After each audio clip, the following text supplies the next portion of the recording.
You know, sometimes power doesn't walk into a room wearing sequins or shouting, just stands there, quiet, in an ivory dress, and waits for the noise to burn itself out. That's the story of Samara Vance. And the night she didn't just walk away from a deal, she burned the bridge behind her. With $1.2 billion in flames, it all went down at the Belmont Grand Salon. One of those ridiculously opulent places where the chandeliers weigh more than your car. The marble floor is so polished you can see the panic in people's eyes when they spill a little Cabernet. It was a gala, a corporate celebration for what was supposed to be the Thatcher family's biggest acquisition in a decade.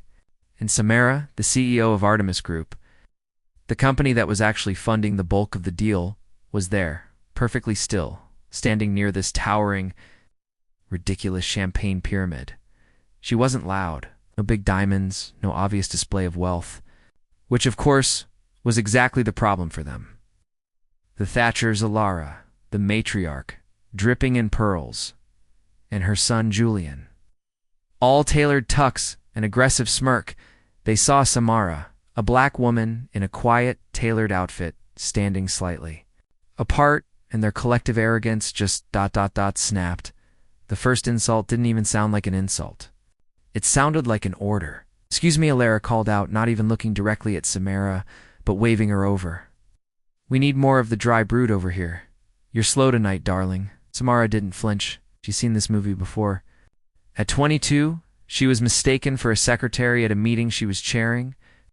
At 35, an executive congratulated her for raising such a talented young woman when referring to her own chief technology officer. It's that kind of low-grade entitled blindness that just never seems to fade, no matter how many zeros are in your bank account. So, when Julian Thatcher actually snapped his fingers at hers, napped them like she was a golden retriever a little, cold click of realization went off in Samara's mind. This wasn't just a slight. This was a public breach of professional respect. The exact kind of breach they had a very specific clause for in the acquisition contract. She lifted her phone to her ear. The movement slow, deliberate, her eyes locked on Julian. Her voice, when she spoke into the receiver, was so low you would have needed to be standing next to her to hear it. But the weight of the words felt like a seismic shift under the marble. "Anya," she said, naming her chief of staff. "It's happening. Now, initiate the full withdrawal. I want the termination notice delivered immediately." She paused, just long enough to let the Thatchers' high-pitched laughter die out, but the most important line was next. "And Anya, pivot the entire capital. Stack. Transfer the entire $1.2 billion commitment to Meridian Consortium. Do not wait for a single signature." Could feel the air pressure change. The music didn't stop, but the energy of the party certainly did. Julian Thatcher, oblivious, walked over, champagne flute in hand. "A little busy, are we? Which catering outfit do you work for? If you hurry up with the refills, maybe we can scrape together a little extra for you." He actually winked. Samara just kept the phone at her ear, her expression completely unreadable. Ilara, the matriarch, the one with the steel gaze. She was smarter.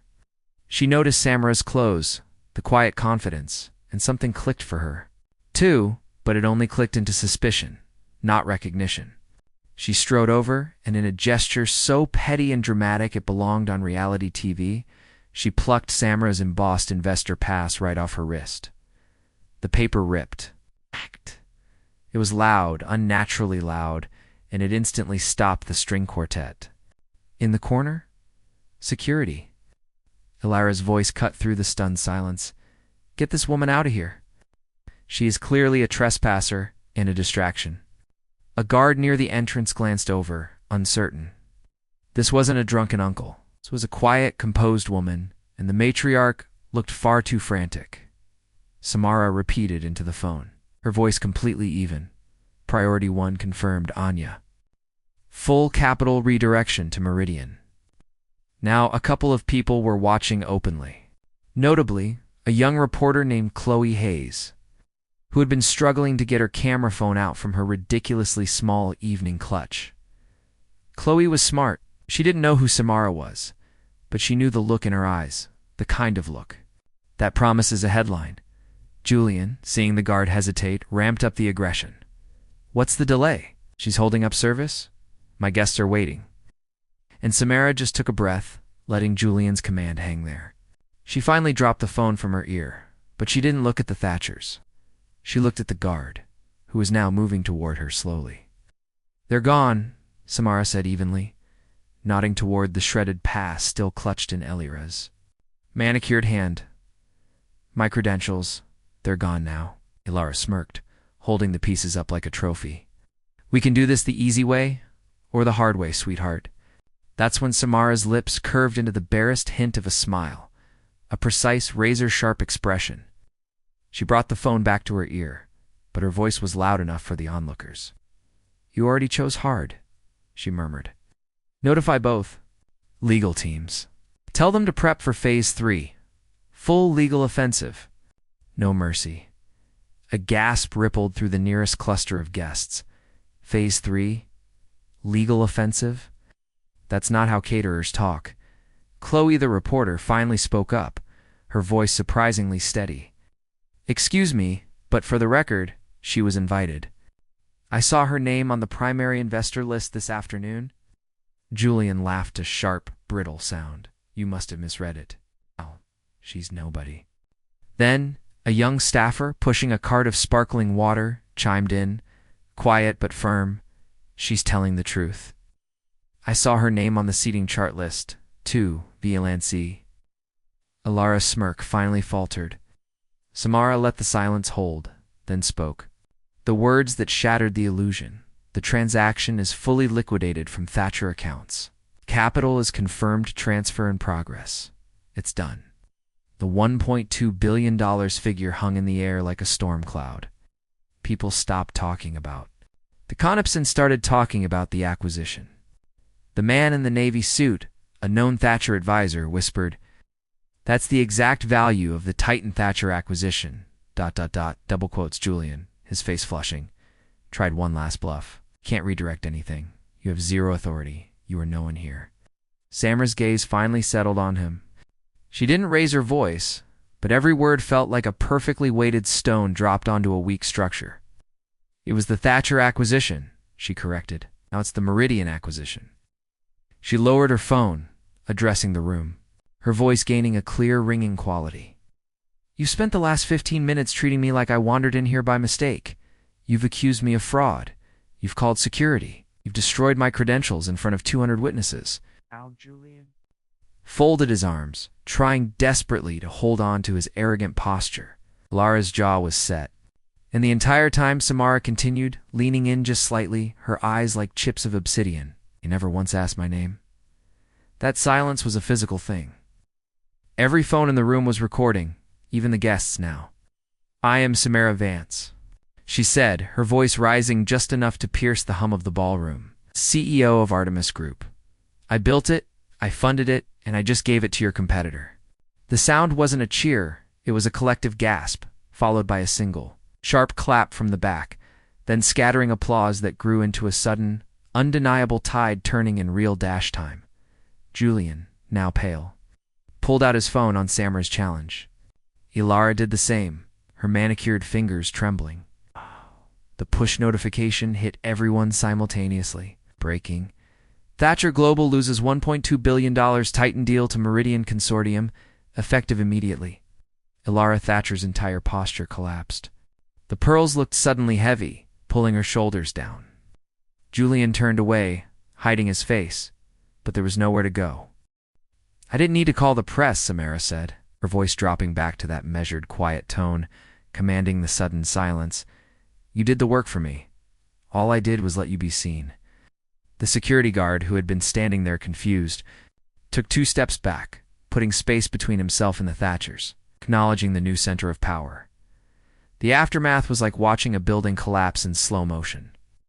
The cameras weren't just on Samara anymore. They were zooming in on the Thatchers, their faces, the frantic whispers, the phones ringing incessantly from the board. Guests who had been clustered around the family earlier now drifted away like debris. The Thatcher advisor, the man in the Navy suit, hurried forward, desperately trying to save face. Samara, this isn't necessary. You can renegotiate. I promise, We can fix this.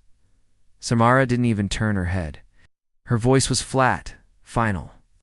You had your chance to speak with me when you thought I was a waitress. You wasted it. The guard, looking absolutely miserable, stepped forward, his voice quiet. Ma'am, my deepest apologies. She acknowledged him with a brief nod, not forgiveness, just recognition of his minimal decency, and then looked back at the Thatchers, who were scrambling for an exit. You voided the good faith clause before we even started tonight, Samara stated. And now you live with the consequences. That's when Phase 3 really kicked off. Samara intercepted Anya near the exit. Her focus already professional. Anya, all Meridian contracts signed and filed. We've revoked their access to the Artemis Investor Portal. Good.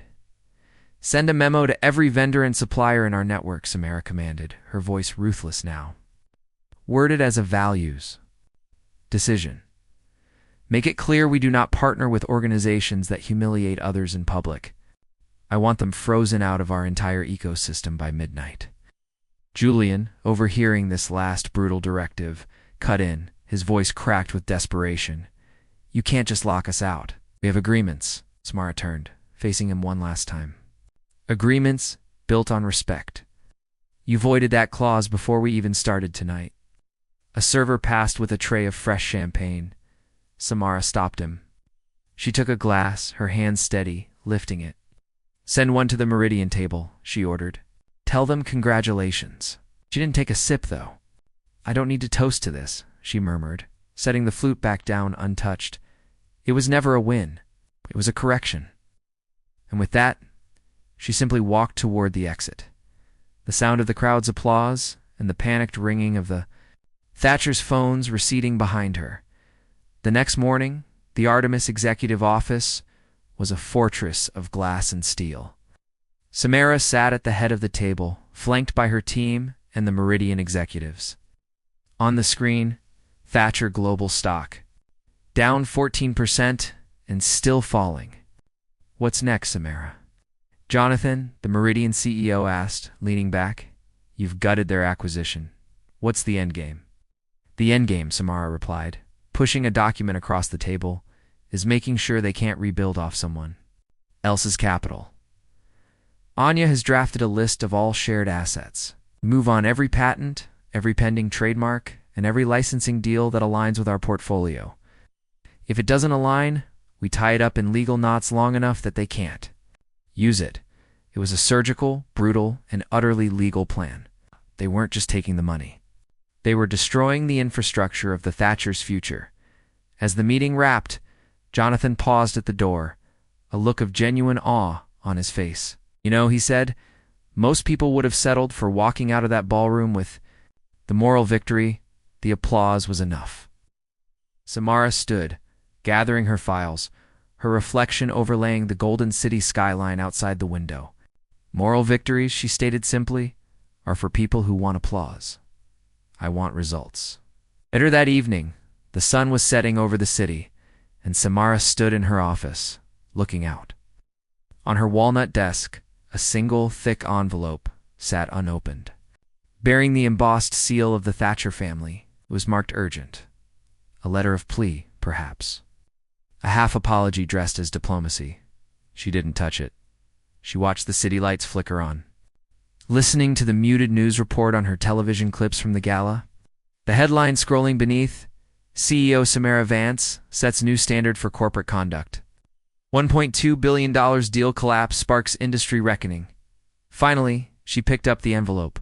She walked not to her chair, but to the corner of the office where the powerful cross shredder waited. Without breaking eye contact with the skyline, she fed the letter into the machine. The blades hummed, the thick seal splitting into ribbons, and the plea for mercy was reduced to confetti. Anya stepped in just as the last shred fell. The press is asking if you'll give a statement tomorrow. Samara shook her head. The statement's already been made. She didn't need to prove she belonged in the room, because in her world, ... She had built the room. This is where I turn the camera back to you. Samara Vance chose financial annihilation over a simple apology. She chose a $1.2 billion correction over a moral victory. So what do you think? Was her response justified? Was it necessary to ensure her power and boundaries were never challenged again? Or did she become exactly what she fought against, using her own immense power to destroy people who wronged her? Hit the comments below and let us know your take on this. Should she have accepted the apology and the deal? Or was this total systemic freeze-out the only language the Thatchers would ever understand? Like, subscribe, and tell us your most satisfying moment of real-life correction.